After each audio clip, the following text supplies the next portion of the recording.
تفاوت ما، زندگی ما با کسانی که دیندار نیستن در استفاده نکردن از تجملات نیست. این اشتباه است.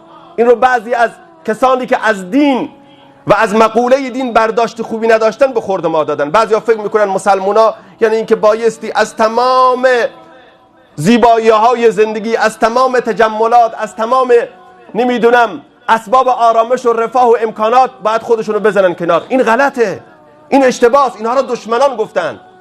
تفاوت زندگی یک مسلمان با غیر مسلمان، با یک انسان آگاه با دلی که متصل با الله هست با غیرش در اینه که اونها زندگی میکنن از زینت دنیا، از خوبیهای دنیا، از امکانات استفاده میکنن با غفلت. مسلمان استفاده میکند اما بدون غفلت. اون میخوابه، مسلمان هم میخوابه، اما خواب او غفلته، به یاد الله نیست. خواب او با موسیقی است، خواب او با فیلم‌های مبتذله که تا بخوابه. اما مؤمن فرقش همینه که با نام الله میخوابه، با ذکر الله میخوابه. اینم خواب اونم خواب، اما خواب مؤمن عبادت و خواب او معصیته.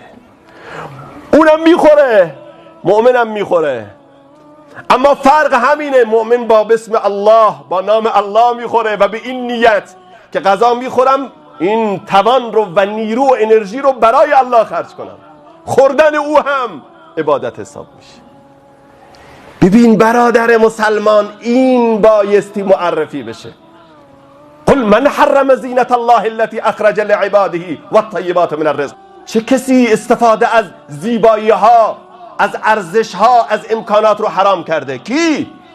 والطیبات من الرزق قل هی للذین آمنوا فی الحیات الدنیا. بگو ای رسول خدا این مال مسلمان است، استفاده کنید ولی غفلت نکنید. ولا تکونوا کالذین نسوا الله فانساهم انفسهم. عزیزان من، دین رو خوب معرفی بکنیم. مبادا ما دین رو وارونه به مردم بیان بکنیم و عوامل دینگریزی و دین ستیزی رو در جامعه پیاده بکنیم. دین مخالفی هیچ یک از تفریحات سالم، از امکانات سالم، از رفاه نیست.